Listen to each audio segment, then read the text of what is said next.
Nessa aula, nós vamos ver como é que nós podemos criar uma biblioteca de documentos aqui no SharePoint.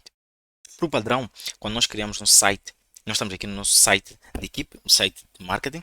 Quando nós criamos um site, automaticamente a Microsoft cria essa biblioteca aqui de documentos e essa biblioteca não pode ser apagada, porque ela é padrão, é criada automaticamente quando nós criamos nosso site. Mas se nós quisermos criar nossa própria biblioteca de documentos, nós podemos, por exemplo, estando aqui na página inicial, veja que quando nós estamos aqui, se nós formos, se nós viermos para um novo e temos aqui essas opções todas. Então, se nós selecionarmos documento, Word, Excel, vão ser criados estes documentos dentro desta pasta. É por isso que nós temos que estar na página inicial, porque nós queremos criar aqui. Na página inicial nós temos essa opção novo, depois vamos para aqui, biblioteca de documentos. Vamos criar uma biblioteca de documentos e nós temos aqui três opções. Nós podemos criar uma biblioteca em branco, podemos criar uma biblioteca com base numa outra biblioteca existente. Isso significa, se eu tiver uma outra biblioteca, eu não tenho aqui, mas se eu tivesse uma outra biblioteca em um outro site, por exemplo, conforme podem ver, eu poderia ir até lá e selecionar. Neste momento, ele está a mostrar apenas a biblioteca com o nome documentos, que essa biblioteca existe em todos os sites que são criados. Quando eles acabam de ser criados, tem essa biblioteca padrão que nós estamos a falar lá. Então, eu poderia criar aqui com base nesta biblioteca aqui. Mas o que é que vai acontecer quando nós criarmos com base no documento que já existe? O que vai acontecer é que vão ser copiadas as colunas, exibições de formatação, apenas as permissões, os documentos que estiverem dentro dessas bibliotecas não vão ser copiados. Ele vai copiar apenas as colunas, exibições de formatações. Mas o conteúdo das pastas não vai ser criado e nem pode ter o mesmo nome. Por exemplo, se eu clicar aqui no próximo, vocês vão ver que ele já diz aqui a biblioteca já existe nesse site, então eu teria que criar com um nome diferente. Mas esse não é o caso, não é o que nós queremos fazer. E nós temos aqui, nós podemos criar uma biblioteca também com base nesses modelos que existem aqui. Vamos criar primeiro uma biblioteca em branco, depois vamos explorar essas opções. Se eu quiser criar uma biblioteca em branco, vou clicar aqui. Tem que dar um nome a essa biblioteca, vamos chamar aqui documentos empresariais. É importante notar uma coisa, quando nós criamos uma biblioteca no SharePoint, nós temos que ter em atenção os espaços. Uma boa prática é criar uma biblioteca de documentos sem espaço. Por quê? Daqui a pouco nós vamos ver porque, qual é a diferença quando nós criamos com espaço ou sem espaço. Porque nós depois podemos alterar o nome da biblioteca no futuro, mas o site vai ficar com o nome que nós vamos colocar aqui. Então, vamos escrever aqui partilha de documentos. Mostrar na navegação, ele vai aparecer assim, aqui. Caso não marquemos essa opção, a pasta não vai, a biblioteca não vai aparecer aqui. Mas como nós queremos que esteja visível aqui, vamos deixar assim, mostrar na navegação do site e vamos criar documentos empresariais. Vamos criar. Agora que nós criamos, vejam só no site aqui do SharePoint que nós temos aqui marketing, depois temos aqui a pasta documentos, símbolo de percentual 20 empresariais. Esses dois elementos, símbolo de percentual e 20, aparece exatamente porque nós deixamos um espaço aqui. Porque nós deixamos um espaço aqui. Agora, vamos criar um sem espaço, como é a boa prática.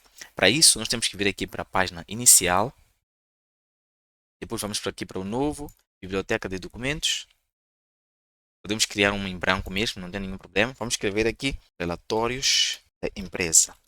Por exemplo, vejam só, eu escrevi aqui relatórios da empresa, não coloquei nenhum símbolo aqui, ok? Nenhuma acentuação. Não se preocupem com isso, nós podemos mudar. Você sabe que em boa prática nós temos que evitar esses símbolos, palavras com símbolos, letras com símbolos. Então vamos deixar assim, depois nós já vamos de mudar. Porque nós queremos trabalhar com o site aqui. Vamos escrever aqui partilha de relatórios. Na descrição nós podemos colocar acentuação sem nenhum problema. Vamos criar agora. Nós temos aqui documentos empresariais e relatórios da empresa. Veja só que aqui já não aparece o percentual e algum número. Então, agora sobre os relatórios da empresa, se nós viemos para as configurações, nós temos aqui configurações da biblioteca. Nós podemos colocar aqui a acentuação, podemos colocar o espaço entre as palavras e podemos gravar. Veja que aqui ele já aparece separado, mas o nosso site continua o mesmo, sem o espaçamento. É importante nós prestarmos atenção a isso, como boa prática, nós criamos as bibliotecas sem espaçamento. Agora, aqui nesse caso, está separado, infelizmente não podemos fazer nada sobre o link. Agora, neste momento, nós vamos ver como é que nós podemos criar uma biblioteca com base no modelo. Existem algumas diferenças, vamos lá. Biblioteca de documentos. Nós vimos como criar com base na biblioteca existente. Agora, usando um modelo, nós podemos selecionar qualquer uma delas. Podemos selecionar, por exemplo, biblioteca de mídia. Atenção! Quando nós criamos uma biblioteca usando um modelo, nós temos que prestar atenção em alguns aspectos. Por exemplo, esse aqui é um modelo de biblioteca que nós vamos criar. O único diferencial, quando nós criamos essa biblioteca, ela não vai aparecer com esses vídeos que nós estamos a ver aqui. O que vai trazer são essas colunas. Essas colunas vão estar aqui na nossa biblioteca. Essas colunas aqui, por exemplo, temos aqui aprovador, o status, data. Temos essa informação de data e é importante nós prestarmos atenção no que vem do lado direito, ok? Quando nós criamos essas bibliotecas usando modelos, automaticamente ele nos dá a possibilidade de nós adicionarmos um fluxo usando o Power Automate. Mas para isso nós vamos precisar, é preciso trabalhar com Power Automate, que é para poder garantir que essas colunas sejam preenchidas também quando algum ficheiro ou documento for criado, algum vídeo, nesse caso como em mídia, quando algum vídeo for colocado nessa pasta.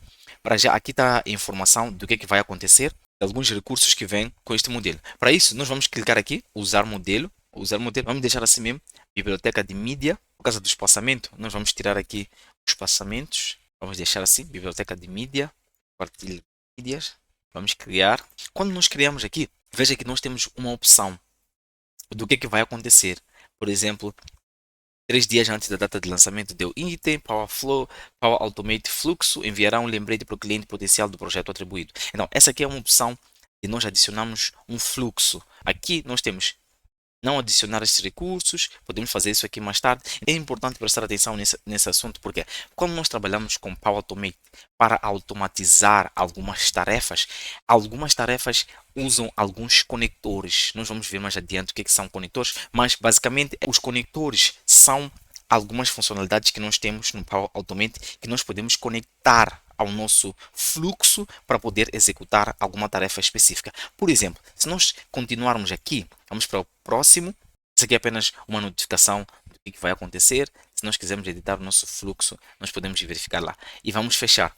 O que vai acontecer? Ele está a trabalhar aqui no fluxo. Mas se nós olharmos para a nossa biblioteca que nós acabamos de criar, vejam todas essas colunas. Mas essas colunas não têm nada. Mesmo se nós criarmos aqui ou carregarmos um novo vídeo, por exemplo, vamos clicar aqui, esse vídeo, aqui não tem nada, não gravamos nada também, mas eu só queria que ele criasse o vídeo aqui, vamos fazer recarregar a página. Vejam só, que tem aqui um projeto de vídeo, só porque nós abrimos. Por quê? Porque toda vez que nós abrimos, aqui não temos nada ainda, mas toda vez que nós abrimos algo, estamos na biblioteca, se nós viemos aqui para o novo, por exemplo, documento no Word, o SharePoint, essa é uma vantagem, ele está constantemente a gravar os documentos à medida que há uma alteração. Por exemplo, eu só abri aqui, vejam esse sinal de certo, significa que o documento já foi salvo. Se eu voltar e recarregar a página, nós vamos poder ver o documento, mesmo sem nós termos gravado manualmente. E vem aqui estas colunas que eu estava a dizer por causa da questão da automatização. Vejam que tem aqui essas colunas aqui que não tem nenhuma informação. Para isso, nós deveríamos trabalhar com fluxo do Power Automate, que era para poder preencher esses campos aqui. Não tem nada exatamente porque nós não criamos nenhum fluxo para a informação aqui nessa biblioteca. Era só um exemplo de como trabalhar com criar uma biblioteca em branco com base numa biblioteca existente e também usando um modelo. Okay? Essa é a forma como nós podemos criar aqui. Tá certo? Nós vamos aprofundar mais sobre as bibliotecas. Até a próxima aula.